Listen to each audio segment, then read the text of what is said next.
दोस्तों, झारखंड शिक्षक पात्रता परीक्षा जेटेट 2023 की कंप्लीट तैयारी के लिए आप हमसे जरूर संपर्क करें। सभी विषयों के नोट्स प्रोवाइड करते हैं।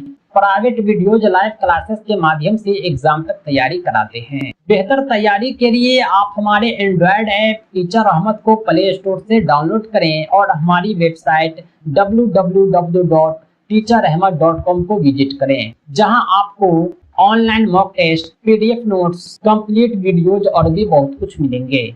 अधिक जानकारी के लिए संपर्क करें 7631314948 पर। आज की इस वीडियो में हम बाल विकास और शिक्षा शास्त्र के एक महत्वपूर्ण टॉपिक को लेकर के आए हैं, जो झारखंड शिक्षक पात्रता परीक्षा प्राइमरी और अपर प्राइमरी के लिए हेल्पफुल है। इस वीडियो में हम जानेंगे अधिगम क्या होता है, अधिगम की क्या परिभाषा है, अधिगम की क्या विशेषताएं हैं और अधिगम के सिद्धांत को समझेंगे। अधिगम से संबंधित थॉर्नडाइक के सिद्धांत को हम परिभाषित करेंगे, समझाएंगे। आज की कक्षा आपकी परीक्षा में 5 अंक पूरा करेगा। तो आइए हम वीडियो की शुरुआत करते हैं। सबसे पहले हम जानते हैं अधिगम के बारे में कि अधिगम होता क्या है। अधिगम जो है सीखने की क्रिया है, एक प्रक्रिया है, एक अनुक्रिया है। अधिगम को अलग अलग मनोवैज्ञानिक ने अपने अपने शब्दों में परिभाषित किया है, हमें उसे भी जानना होगा। परीक्षा में इस तरह के भी प्रश्न पूछे जाते हैं कि अधिगम की यह परिभाषा किस मनोवैज्ञानिक ने दी है। 4 ऑप्शन में से सही का आपको चयन करना होता है।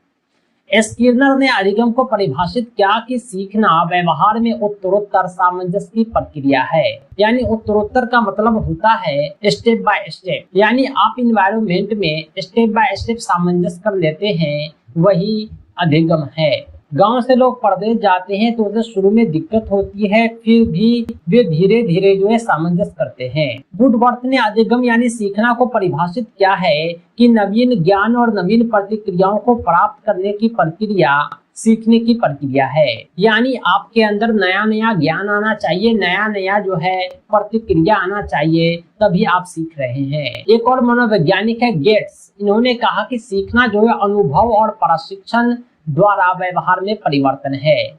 आपके अनुभव और प्रशिक्षण के बाद आपके व्यवहार में जो परिवर्तन आता है वही सीखना है। करो एंड करो ने परिभाषित किया अधिगम को कि सीखना आदतों, ज्ञान और अभिवृत्तियों का अर्जन है। अर्जन का मतलब होता है प्राप्त करना, गेन करना। आदत यानी हैबिट, ज्ञान यानी नॉलेज, अभिवृत्ति यानी प्रैक्टिस। इसे जब आप अर्जित करेंगे तो आप में अधिगम आएगा।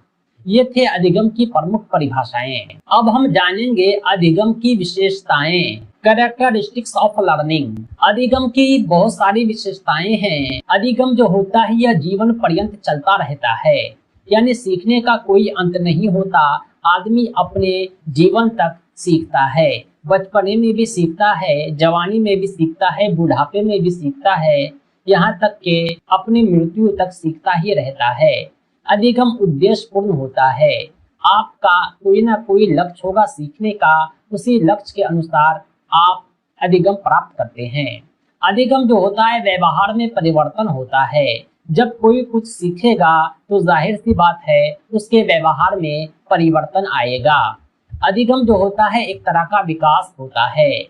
Learning is a development. अधिगम जो होता है अनुकूलन है, यानी किसी भी इन्वायरमेंट में आप जो है एडजस्ट कर लेते हैं, यही अनुकूलन होता है। अधिगम सार्वभौमिक होता है, यूनिवर्सल होता है। अधिगम विवेक पूर्ण होता है। विवेक का मतलब होता है बुद्धि, विवेक पूर्ण बुद्धि से भरा हुआ होता है। अधिगम जो होता है निरंतर है, यानी यह लगातार चलता है, रुकता नहीं है। अधिगम जो होता है ये खोज करना होता है, यानी जब आप कुछ खोज करते हैं तो सीखते हैं। जब आप सीख रहे हैं इसका मतलब कुछ खोज रहे हैं। अधिगम सक्रिय प्रक्रिया है, यानी आपको हमेशा एक्टिव रखता है। अधिगम व्यक्तिगत भी होता है, सामाजिक भी होता है। इंडिविजुअल भी आप सीख रहे हैं और आप ग्रुप में भी सीख रहे हैं, समाज में रहकर भी आप सीख रहे हैं। अधिगम एक नया कार्य है, आप कुछ सीख रहे हैं, इसका मतलब आप कुछ नया कर रहे हैं। आपके लिए हर काम एक नया होता है। अधिगम जो होता है अनुभवों का संगठन होता है। जो आपके अनुभव हैं यही अधिगम है। बहुत सारे अनुभवों का संगठन ही आपका अधिगम है। अधिगम की कुछ और विशेषताएं हैं, वो ये है कि अधिगम जो होता है वातावरण की उपज होता है। अगर आप किसी ऐसे वातावरण में चले जाएं जो आपके लिए नया हो तो आप में अधिगम जरूर आएगा, वह वातावरण की उपज होगी। अधिगम जो है विकास है। अधिगम is a development, learning is a development. ये थे लर्निंग की विशेषताएं, कैरेक्टरिस्टिक्स ऑफ लर्निंग, अधिगम की विशेषताएं। आइए आगे हम जानते हैं। अगला जो हमारा टॉपिक है, अधिगम को प्रभावित करने वाले कारक व दशाएं। बहुत सारे कारक ऐसे हैं जो अधिगम को, लर्निंग को प्रभावित करते हैं, अफेक्टेड करते हैं। सबसे पहला कारक है वातावरण, इन्वायरमेंट। इन्वायरमेंट जो होता है अधिगम को प्रभावित करता है। परिपक्वता यानी जवानी, आपकी जो मैच्योरिटी है वो अधिगम को प्रभावित करती है। आप जितने अधिक मैच्योर होंगे, आपके समझने की क्षमता उतनी अधिक होगी, आप उतना अधिक सीख पाएंगे, आपका अधिगम का स्तर उतना बड़ा होगा। बालकों का शारीरिक विकास व मानसिक स्वास्थ्य, अधिगम को शारीरिक और मानसिक स्वास्थ्य भी प्रभावित करता है। जो बच्चा मेंटली डिस्टर्ब है वो क्या खास सीखेगा? कुछ नहीं वो सीख पाएगा। अगर वो मेंटली स्वस्थ है तो वो जरूर सीखेगा। शारीरिक रूप से भी स्वस्थ है तभी तो सीखेगा। किसी को बुखार लगा हुआ है 105 डिग्री 4 दिन से, वो तो लगातार सोएगा, वो क्या सीखेगा? यानी वो शारीरिक रूप से स्वस्थ है तभी पढ़ाई में उसका मन लगेगा, तभी वो सीख पाएगा। विषय सामग्री का स्वरूप, आपको जो कुछ सिखाया जा रहा है से रिलेटेड विषय सामग्री होना चाहिए। अगर पर्याप्त विषय सामग्री है जो सिखाने में सफिशिएंट हो तभी आप सीख पाएंगे। कहा जाता है कि ज्ञान के लिए भी गुरु की आवश्यकता होती है। गुरु ही नहीं बल्कि बहुत कुछ की आवश्यकता होती है। शिक्षण अधिगम सामग्री की, शिक्षण सहायक सामग्री की, शैक्षिक वातावरण की और भी बहुत कुछ की। सीखने का समय व थकान, यानी समय जो है काफी इम्पोर्टेंट है। आदमी सब टाइम सीख नहीं सकता, उसके पास कितना समय है, वो कितना बिजी है, इस पर डिपेंड करता है। में कितना थकान है, अगर वो काम करके थक गया है वो नहीं सीख पाएगा। वो पूरी तरह से फ्री हो, एक्टिव हो तभी सीखेगा। प्रेरणा का मतलब होता है मोटिवेशन। यह भी सीखने को, अधिगम को प्रभावित करने वाले कारक होते हैं। जो आंतरिक रूप से प्रेरित बालक होते हैं उसे किसी बाह्य प्रेरणा की आवश्यकता नहीं होती, वो खुद ब खुद सक्रिय रहते हैं। इस प्रकार प्रेरणा भी अधिगम को प्रभावित करता है। अगला है सीखने की इच्छा। सीखने के प्रति आपकी इच्छा भी अधिगम को प्रभावित करती है। आपका जिस फील्ड में इंटरेस्ट है, अगर आप उस फील्ड में सीख रहे हैं तो आपका अधिगम का स्तर ऊंचा होगा। अगर आपका इंटरेस्ट किसी और फील्ड में है और आपके गार्जियन आपको किसी और फील्ड में धकेल दिए हैं तो आपकी इच्छा कम रहेगी और अधिगम का स्तर भी कम हो जाएगा। अध्यापक व सिखाने की प्रक्रिया, अध्यापक जो हैं वो कितने टैलेंटेड हैं। अगर अध्यापक अपने विषय में माहिर हैं, उसके सिखाने की प्रक्रिया सर्वोत्तम है तो आपके अधिगम का स्तर ऊंचा हो जाएगा। सीखने की विधि, यानी सीखने के लिए अलग अलग विधि का उपयोग करना, उचित विधि का उपयोग करके आप अधिक सीख सकते हैं। संपूर्ण परिस्थिति, संपूर्ण शैक्षिक वातावरण जो होता है सीखने को प्रभावित करता है। दोस्तों अभी हमने सीखा अधिगम को प्रभावित करने वाले कारक। हमने कुल 10 कारक को समझाया है। इन 10 को आप याद रखेंगे। हम ऑब्जेक्टिव क्वेश्चन कलेक्शन के वीडियोज अलग लाएंगे जो आपके अधिगम को और अधिक विकसित करेगा। अब हम जानेंगे अधिगम के सिद्धांत, प्रिंसिपल ऑफ लर्निंग, अधिगम के नियम। अलग अलग मनोवैज्ञानिक ने अधिगम के अलग अलग नियम दिए हैं। सबसे पहले हम रायबर्न के अनुसार जानेंगे अधिगम के क्या नियम है। अधिगम के नियम इन्होंने दिया है कि यदि शिक्षण विधियों में इन नियमों व सिद्धांतों का अनुसरण किया जाता है तो सीखने का कार्य अधिक संतोष होता है।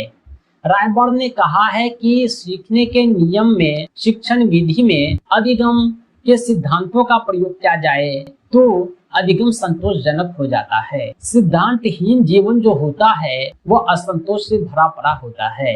न सुबह उठने का टाइम हो न सोने का टाइम हो, उस जीवन में संतोष की कमी होती है। इसी प्रकार सीखने में भी सिद्धांत को अगर अपनाया जाए तो संतोषजनक अधिगम विकसित होता है। थॉर्नडाइक ने भी सीखने के नियम दिए हैं। इन्होंने सीखने के कुल 8 नियम दिए हैं जिनमें 3 प्रमुख हैं और 5 गौण हैं, यानी सहायक नियम हैं। ये 3 प्रमुख नियम क्या है थॉर्नडायक के सीखने के, आइए सबसे पहले इसे हम देखते हैं, उसके बाद गौण नियम को भी जानेंगे। थॉर्नडायक ने जो सीखने के 3 नियम दिए हैं वो तत्परता का नियम, अभ्यास का नियम और प्रभाव संतोष असंतोष का नियम है। ये तीनों नियम थॉर्नडायक के काफी इंपोर्टेंट है, इससे प्रश्न पूछे जाते हैं। थॉर्नडायक का जो तत्परता का नियम है, इसका मतलब ये है कि किसी कार्य को करने के लिए व्यक्ति तत्पर रहता है तो आसानी से कर पाता है और तत्काल कर देगा। तत्पर का मतलब होता है काम करने के लिए पूरी तरह तैयार। अगर कोई व्यक्ति काम को करने के लिए पूरी तरह तैयार है तो वह काम को आसानी से कर पाएगा और तत्काल कर देगा, यानी तुरंत कर देगा। वो पूरी तरह से एक्टिव है, उसे काम करना भी आता है, वो काम में आने वाली दुश्वारियों से लड़ने के लिए भी तैयार है, तभी वो तत्पर है। कहने का मतलब ये है कि घोड़े को पानी के तालाब तक ले जाया तो जा सकता है, लेकिन पानी पीने के लिए बात नहीं किया जा सकता, क्योंकि घोड़ा पानी पीने के लिए तत्पर नहीं है। यही है तत्परता का नियम। अगर घोड़ा प्यासा है तभी आप उसे तालाब तक ले जाएंगे और वह तुरंत पानी पी लेगा। अगर उसको प्यास नहीं है तो तालाब तक ले जाएंगे, वो जबरदस्ती पानी पिएगा नहीं, यानी वो काम को तत्काल नहीं कर पाया।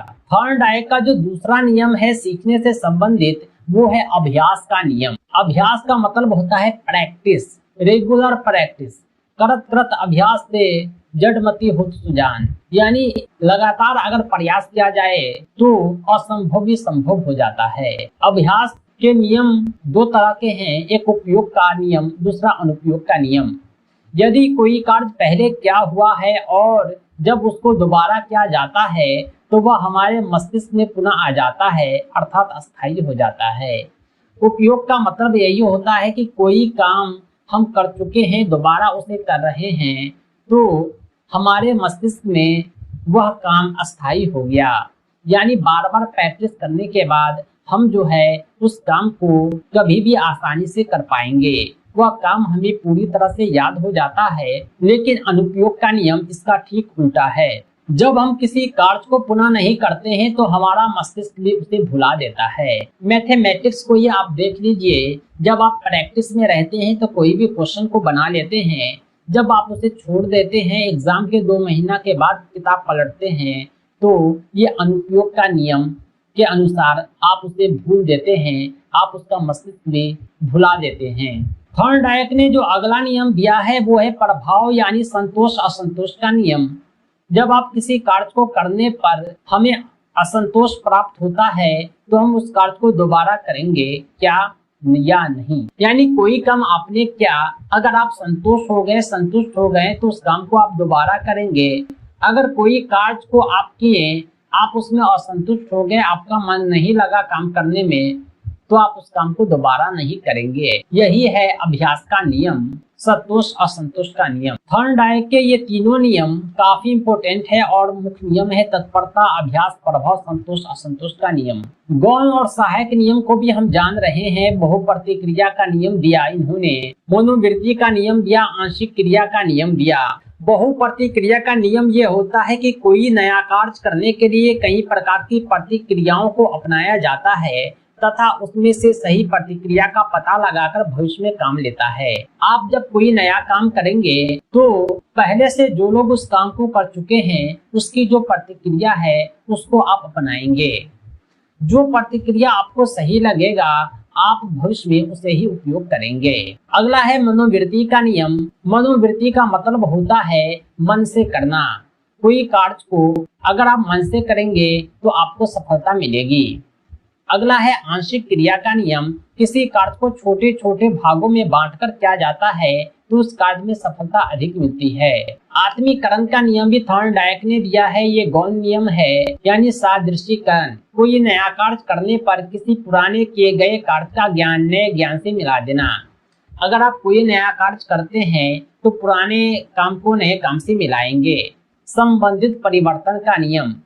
क्रिया का रूप तो वही रखा जाता है, लेकिन परिस्थितियों में परिवर्तन कर दिया जाता है। थॉर्नडाइक ने जो सीखने के सिद्धांत दिए थे सन 1913 में दिए थे, इसका संबंध यूएसए था, यूनाइटेड स्टेट ऑफ अमेरिका से था। थॉर्नडाइक ने एक बुक लिखा है शिक्षा मनोविज्ञान के नाम से, एजुकेशन साइकोलॉजी। थॉर्नडाइक ने बिल्ली पर प्रयोग किया था, भूखी बिल्ली पर, और उद्दीपक के रूप में मांस का टुकड़ा, मछली का टुकड़ा उपयोग किया था। थॉर्नडाइक ने जो नियम दिया इसी प्रयोग के बाद दिया था। कब दिया? सन 1913 में।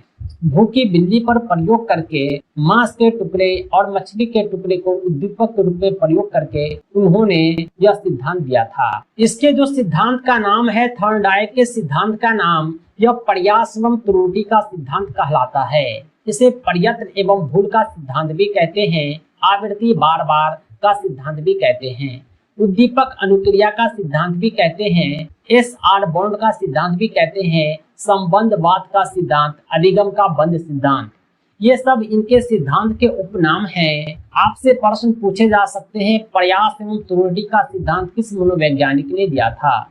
प्रयत्न एवं भूल के सिद्धांत किस मनोवैज्ञानिक का है?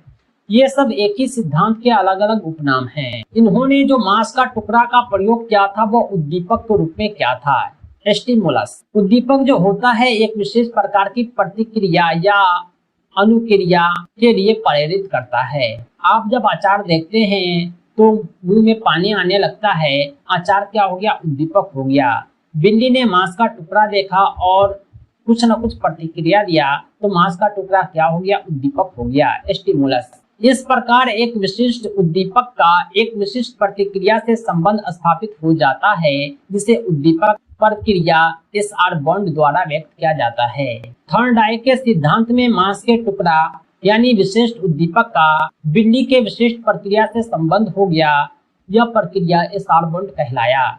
बिल्ली के समान ही बालक का चलना, चम्मच से खाना खाना, जूते पहनना, इन सब कार्य को करने के लिए उद्दीपक की आवश्यकता होती है। छोटा बच्चा है, चल नहीं रहा है, उसे अपनी तरफ बुलाएंगे, बिस्किट दिखलाएंगे तो वो चलने लगेगा। बिस्किट क्या हो गया? उद्दीपक हो गया।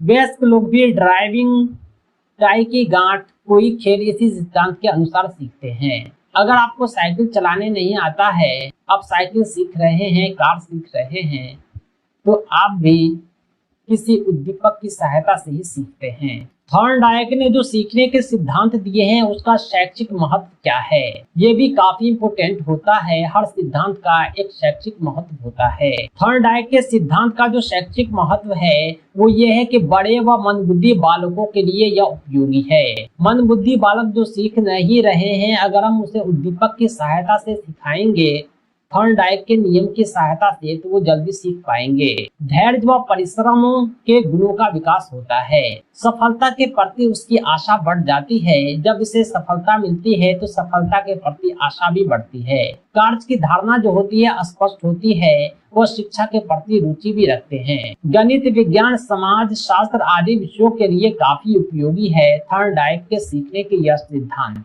इसके अलावा अनुभव से लाभ उठाने की क्षमता का विकास होता है। जब कोई एक बार सीखता है तो अपने अनुभव से बार बार सीखता है। दोस्तों, आज के लिए इतना ही। अगर आप झारखंड शिक्षक पात्रता परीक्षा की तैयारी कर रहे हैं तो प्राइमरी और अपर प्राइमरी के कंप्लीट नोट्स आप हमसे जरूर प्राप्त करें। सभी विषयों की संपूर्ण अध्ययन सामग्री प्राप्त करने के लिए संपर्क करें 7631314948 पर। हम नोट्स के अलावा ऑब्जेक्टिव क्वेश्चन के कलेक्शन, प्रीवियस ईयर सॉल्यूशन और मॉडल प्रैक्टिस से ऑनलाइन मॉक टेस्ट उपलब्ध कराते हैं। हमारी तैयारी सफिशिएंट है और सुनिश्चित सफलता के लिए पर्याप्त है।